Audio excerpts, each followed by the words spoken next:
The man woke before sunrise as he usually did.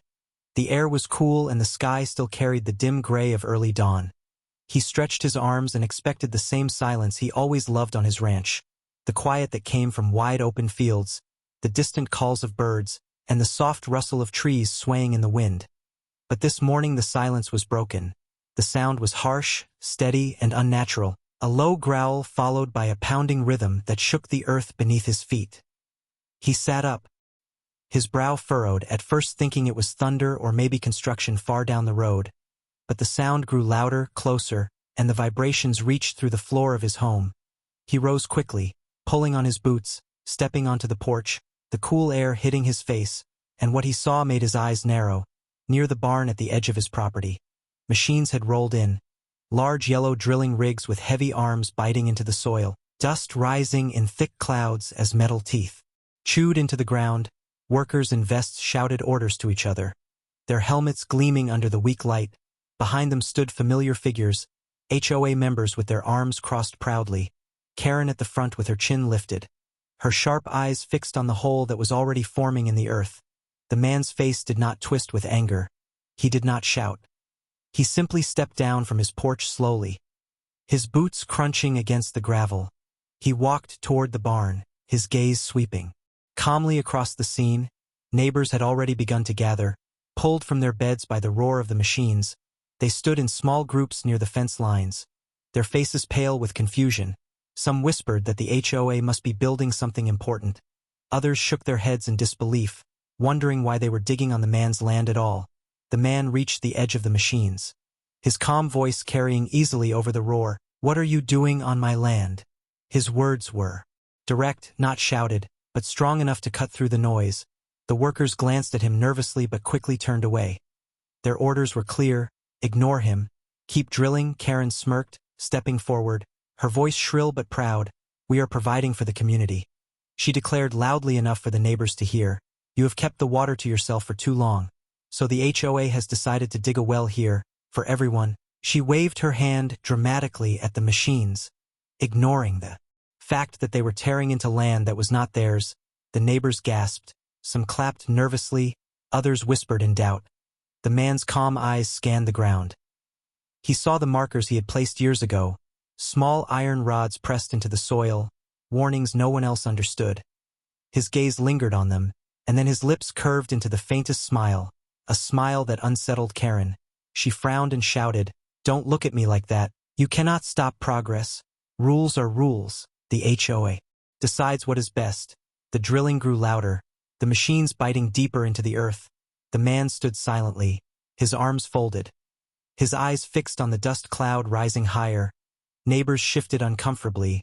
One man muttered, "Should they really be digging there?" Another whispered, "Why does he look so calm, as if he knows something?" Karen turned to the crowd and shouted, "Don't listen to him. He's selfish. He thinks because he owns a few acres he can control everything. But this land belongs to the community." Her voice carried confidence, but her eyes flickered with unease, because the man still said nothing. He just watched the ground tremble, watched the machines dig deeper, watched the workers sweat as the drills chewed into soil that was not meant to be disturbed. Every second his silence grew heavier. The neighbors could feel it, a weight pressing against their chests. They whispered louder, "What if he is hiding something? What if something bad happens?" The man finally took a slow step forward, his voice calm, steady, and sharp. "You should stop," he said simply, his eyes fixed on the drilling rig. The workers froze for a moment, his tone unsettling them more than Karen's shouts. But Karen waved her hand angrily. "Ignore him. Keep drilling. We are almost there." The workers obeyed. Though their movements were nervous now, the man's faint smile returned, his eyes watching the soil break apart, as if he could already see what was beneath. Something none of them understood. Something that made him certain the HOA had made a mistake they could never undo. The neighbors fell silent, their hearts pounding, because deep inside they knew his calm was not the calm of a man defeated. It was the calm of someone waiting for the ground itself to reveal the truth. Karen stood near the drilling rigs like a queen on her throne, her hands on her hips, her eyes shining with pride as the machines tore deeper into the earth. Dust filled the air, but she didn't care. She wanted the whole neighborhood to see her victory. The neighbors had gathered now in larger numbers, men in work boots, women clutching their morning mugs, children peeking from behind legs, all whispering to each other. Their eyes darting between the man standing calm at the edge of the barn and Karen waving her stack of papers. She cleared her throat loudly, her voice sharp and designed to cut through the rumble of the machines. "Everyone listen," she shouted. "This land may look like his, but this community has rules. Rules that protect us all, rules that give the HOA the right to act." She lifted the papers high, shaking them so that they snapped in the wind. "These documents give us authority to build a community well. Water that will be shared. Water that will raise our property values. Water that belongs to all of us, not just one selfish man." Some neighbors clapped weakly, others nodded with uncertain faces, but many remained silent, their eyes on the man, wondering why. His calm face showed no fear, no anger. Karen smirked when she saw the quiet. She thought it meant they agreed. She pointed at the man. "He doesn't want to share. He hoards the land. He keeps the water for himself, but we will not let him control us," she shouted, her voice high with triumph. The man did not move. His arms folded across his chest, his eyes steady. His lips curled in that faint smile again, the kind of smile that made Karen's voice falter for a second. She quickly recovered, waving the papers again. "These notices were served. He ignored them. He ignored us. He thinks his silence will protect him. But today we prove him wrong." The neighbors whispered nervously. One woman murmured, "But is it really legal to dig on his ranch?" Another man hissed back, "If Karen says it is, then it must be."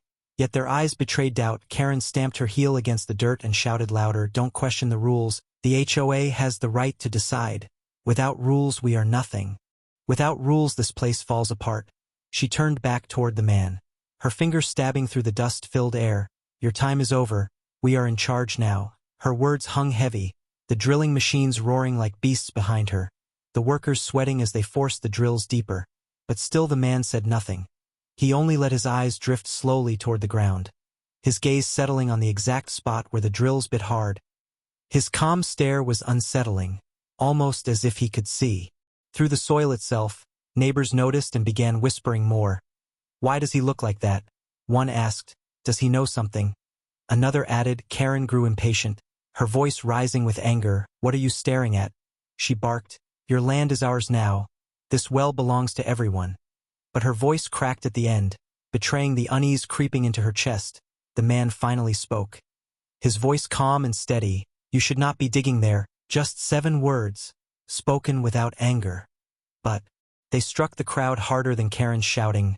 Workers froze mid-step, their hands trembling slightly, the drilling still pounding but their eyes wide.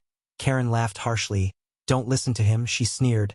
"He is just afraid that his control is slipping." She raised her voice so everyone could hear. "Rules don't bend to silence. Rules bend silence into obedience." The crowd gasped at her words, but their eyes returned quickly to the man. His calmness was heavier than her fury, his stillness more powerful than her noise. It unsettled them all because deep inside they could feel it. Karen was loud but weak. He was quiet but strong. And in that moment the balance of the entire neighborhood seemed to tilt, though no one yet understood how far it would fall. The machines roared louder as the sun climbed higher, their drills biting deeper into the earth. The sound carried across the whole neighborhood like thunder that refused to stop. Dust rose in heavy clouds around the barn, coating the grass and the fences. Neighbors covered their mouths with their hands. Some coughed. Others shielded their children's eyes. Still they could not look away. They whispered nervously, torn between curiosity and fear. The man stood a few steps from the drilling rigs, his arms folded, his eyes fixed on the ground.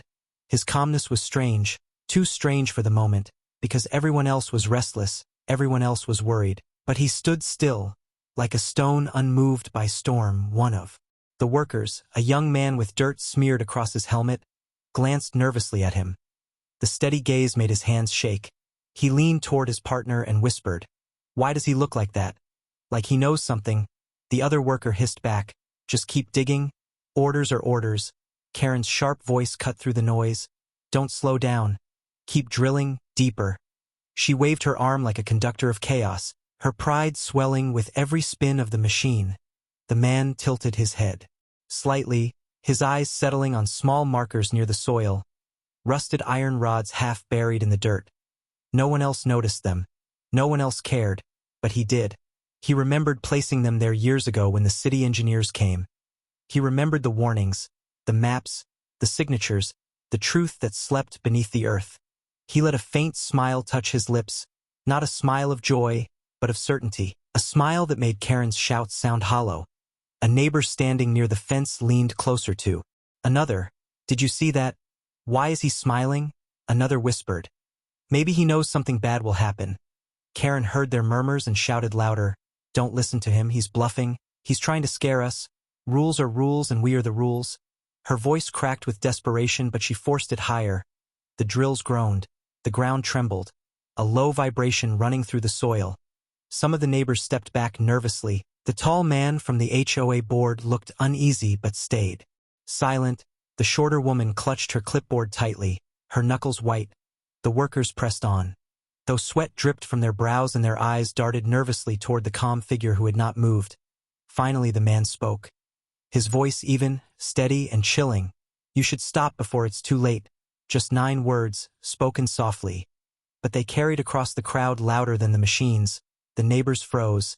Their whispers died. Even the workers paused, their drills still spinning. But their hands uncertain. Karen laughed harshly, too harshly, her voice breaking as she shouted, "Don't listen to him, he's lying. He's afraid because he knows the HOA is stronger than him." She clapped her hands together. "Keep going, don't stop, we are almost there." The workers obeyed, but their faces were pale. One of them muttered under his breath, "This doesn't feel right." The man's eyes remained locked on the ground, calm, steady, knowing. The neighbors could not shake the feeling that something unseen waited beneath the soil, something that did not belong to the HOA, as something bigger than their rules, and though no one could name it yet, they all felt it in their bones. The warning signs were there, clear as day, the trembling earth, the nervous whispers, the calm smile of the man who stood silent while the HOA dug its own downfall. By late afternoon the noise of the machines had become unbearable. The ground shook with every strike. The dust grew so thick that neighbors covered their mouths with cloth, yet still they stood near the fences watching, afraid to miss what might happen. The man remained where he had been since dawn, his arms folded, his eyes calm, his silence heavier than the drilling itself. Karen grew restless. His stillness angered her more than any protest would have. She stomped across the dirt, her clipboard pressed tightly in her hand. She raised her voice so all could hear. "If you interfere again, we will call the police." She shouted louder. "Then the machines, you think your silence makes you powerful. But the law is on our side." Her words were meant to frighten him, but they only sounded desperate. The neighbors whispered, "Why does she keep threatening him if they already have the right?" Another answered softly, "Maybe she knows she doesn't." Karen spun to face the crowd, waving her arms like a preacher. "We are building this well for all of you," she cried. "He would rather watch you suffer than share. Do not be fooled by his tricks. Rules protect us, rules guide us." Her eyes burned as she turned back to the man. "You have 24 hours, she said coldly. "Remove that dock, remove that boat, and accept the community well. If you refuse, we will have the police drag you into court." Her finger jabbed toward him, her voice cracking but trying to stay strong. The neighbors gasped, their faces pale, the tension heavy as they looked at the man, waiting for him to shout back, waiting for him to finally lose control. But he did not. He stepped forward slowly, his boots heavy against the dirt. He walked toward the drilling rigs. The workers paused nervously, his presence unsettling. He stopped near the hole, his eyes scanning the ground. Then he turned his head toward the crowd, his voice calm but sharp, "You don't know what's under there." The words cut through the air like a knife. The neighbors fell silent. The workers froze. Karen laughed loudly, too loudly, her voice breaking. "He's bluffing," she said. "Just a scared man with empty threats." She clapped her hands. "Keep drilling, don't listen to him." The workers hesitated, sweat dripping, but fear of losing their pay forced them back to the machines. The drills bit deeper. The earth groaned. The ground shook harder. The neighbors stepped back in fear. But their eyes never left the man, his calm face, his steady voice, his certainty. All of it made them believe that maybe, just maybe, something dangerous was hidden below. Karen shouted again, louder than before, "We are in charge here. You will obey or you will pay." But her voice trembled even as she screamed. The ultimatum was given, the lines drawn, yet the man only smiled faintly, as if he had been waiting for this moment, as if her threats meant nothing. The neighbors could feel it too. The balance was shifting, the HOA was shouting louder. But the man's silence was beginning to drown them out, like thunder waiting in the clouds, silent but unstoppable when it finally breaks. The machine screamed louder as the drills bit deeper into the soil, the steady pounding echoing across the entire ranch like the beating of a war drum. Neighbors pressed tighter against the fences, their eyes wide, their hearts racing. They could feel the ground shiver beneath their feet with every strike. Dust rose in thick clouds, covering clothes, hair, and faces. Yet no one left. Curiosity chained them to the scene. The man stood only a few steps away. His boots planted firmly, his arms folded, his calm eyes watching every movement. His silence unnerving not just the neighbors but the workers themselves. One of the men operating the rig glanced nervously at him, his hands trembling on the controls. The steady gaze made him feel like a child being judged. He muttered under his breath, "This doesn't feel right." His partner hissed back, "Just keep going. We'll get paid double for this." Karen's sharp voice cut through the noise. "Don't stop. Keep drilling," she shouted. Her words strained but desperate. She lifted her clipboard high, as if waving it would give her more power. "Deeper," she yelled. "Deeper." Her eyes burned with fury. But the man finally stepped forward, his voice calm and cutting. "Stop now," he said, his tone so steady it made the workers freeze. Even the machine seemed to hesitate. The neighbors leaned forward, holding their breath. Karen laughed. "Too harsh, too broken." "Ignore him," she barked. "He's scared. That's all. Keep drilling." The workers swallowed hard, their hands shaking, but they obeyed. The drill roared back to life, tearing into the soil. Then it happened. At first just a tremor. The ground shook harder than before, the vibration running up their legs, making the fence posts rattle. The neighbors gasped. Children clung to their parents. The workers pulled the levers back in panic, but the drill had already gone too deep. The earth gave a low groan like something alive. Then with a violent burst a jet of muddy water exploded from the ground, shooting high into the air, drenching the workers, soaking the machines. The crowd screamed, stumbling backward. The water kept spraying, thick and furious. The dirt around the hole collapsing inward. Pipes gleamed beneath the broken earth, massive, industrial, humming with pressure. One worker fell to his knees, his helmet slipping, shouting, "It's a main line." Another dropped his tools and scrambled away. Neighbors shouted in shock, their voices overlapping. "That's not a well. That's something bigger." Karen's face went pale, her clipboard slipped from her fingers. She shook her head violently. No, this can't be." But the evidence was right in front of them. The heavy pipe cracked open, water rushing out like a beast unleashed. The ground flooded quickly, mud spreading across the barnyard. The machines sputtered and whined, their engines choking under the spray. The man did not move in panic, he only stepped closer, his calm eyes fixed on the chaos, his voice even. "I told you to stop." The neighbors heard it clearly, his words cutting through the screams, cutting through the roar of the broken pipe. The workers scrambled to shut down the rigs, but the damage was already done. The first crack had appeared, not just in the ground but in the pride of the HOA, and every person watching knew it. Karen staggered backward, her mouth opening but no words coming out. The crowd no longer looked at her. Their eyes were locked on the calm man who had warned them, the man who had known all along what waited beneath the soil. And though the water sprayed high, drenching everyone, it was not the water that chilled them most. It was the silence of the man's certainty, the knowledge that the HOA had just made a mistake too big to erase. The spray of water didn't stop, it only grew stronger, rushing like a wild river from the cracked ground, flooding across boots, soaking clothes, drowning the sound of panicked shouts. Neighbors stumbled back to higher ground. Some climbed onto fences. Children cried as their parents pulled them away. The workers threw down their tools, their faces pale as they watched gallons pour from the broken earth. One of them yelled, "This isn't a well. This is something else." Karen stood frozen, her once proud face now pale with shock. Her clipboard lay in the mud forgotten. Her mouth opened and closed but no words came. The man walked forward through the rising water, each step steady, his boots sinking into the mud. Yet his calm never broke. He reached into his coat and pulled out a thick leather folder. Neighbors watched wide-eyed as he opened it carefully, the water spraying against his shoulders. He lifted out documents sealed with stamps and signatures. He raised them high for all to see, his voice calm and sharp as a blade. "This is not your land. This is not your water. The city placed this line here decades ago. and I was given guardianship. His words carried over the chaos. Neighbors gasped. Whispers ran through the crowd. Guardianship, city line. This isn't just property. This is infrastructure. The tall man from the HOA board staggered forward. His face drained of color. He snatched one of the pages, his eyes scanning quickly. His lips moved as he read, signed by the District Water Authority, granting rights of access and protection to the owner of this ranch. He lifted his head in disbelief, his voice trembling. "This is real," Karen shouted. "No, it can't be."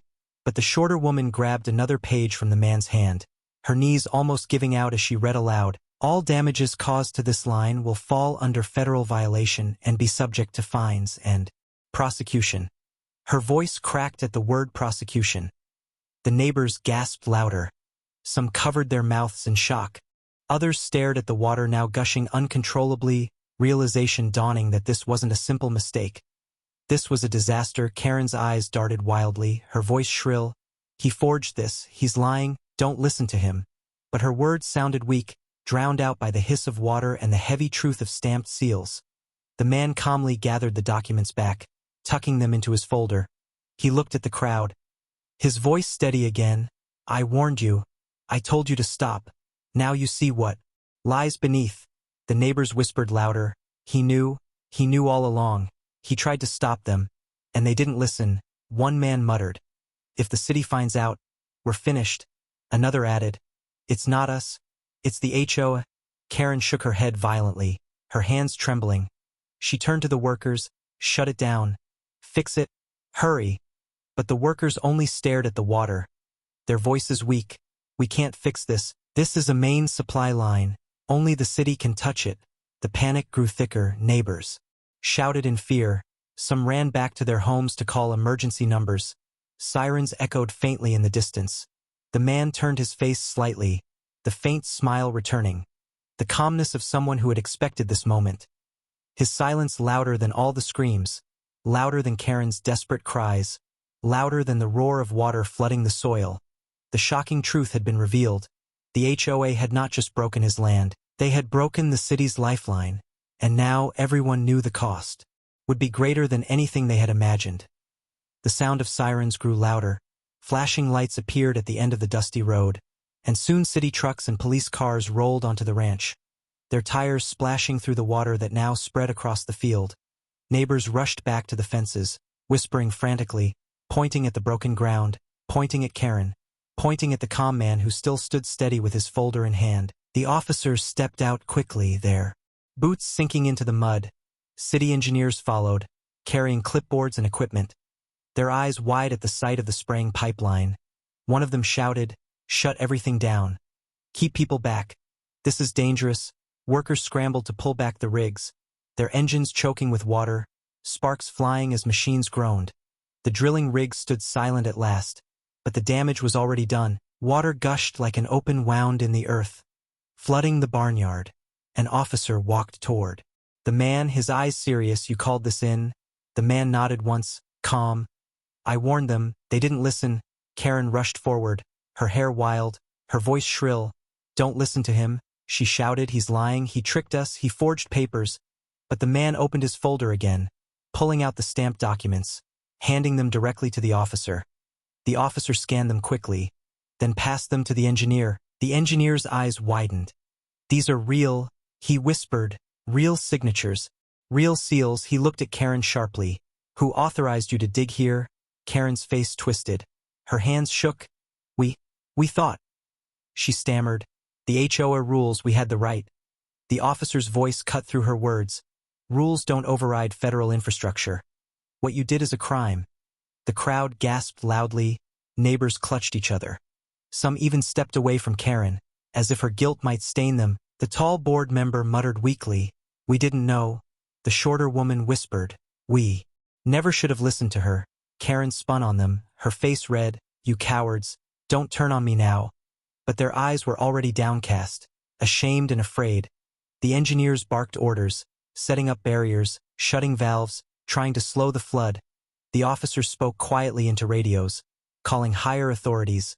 Neighbors whispered louder, lawsuits, fines, prison. The The man stood silently through it all, his face calm, his eyes steady, his presence heavy with the truth he had carried all along. An officer finally turned back to him. "Sir, thank you for your cooperation. The city will handle this from here. We may need you to testify." The man only nodded once more. No pride, no boasting, just calm certainty.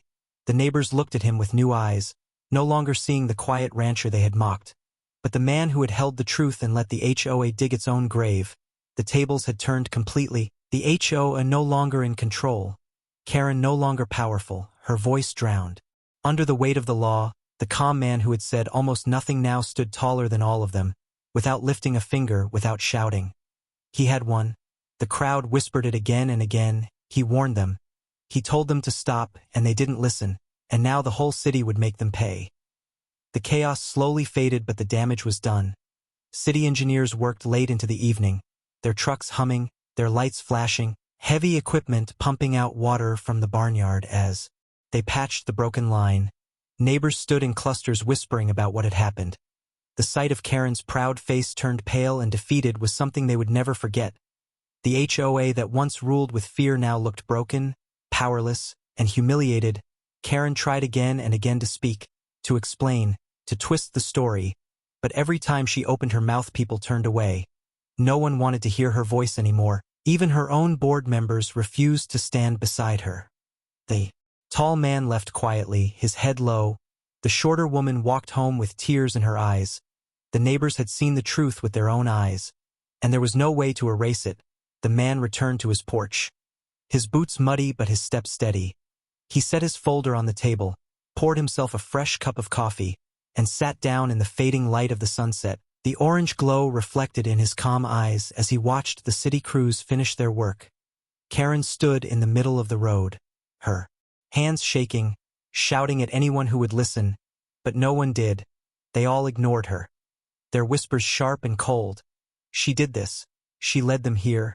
She destroyed everything. The man said nothing. He didn't need to. His silence was heavier than her screams. One neighbor finally stepped forward, his voice nervous but respectful. He looked at the man and asked quietly, "What will happen now?" The man lifted his eyes from his cup, his voice calm and steady as always.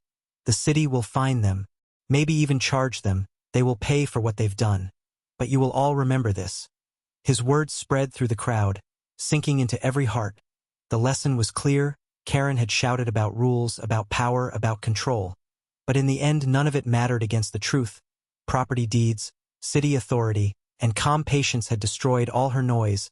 The neighbors nodded slowly, shame flickering in their eyes because many had once stood with her. Many had cheered against him. Now they saw how wrong they had been. Karen's voice grew weaker, her shouts turning into mutters as the crowd thinned. She stood alone, abandoned, powerless, her clipboard lying forgotten in the mud where she had dropped it earlier. The man leaned back in his chair, the night air cool on his face. The ranch quiet again except for the soft hum of the machines finishing their repair. His boat rocked gently at the edge of the lake.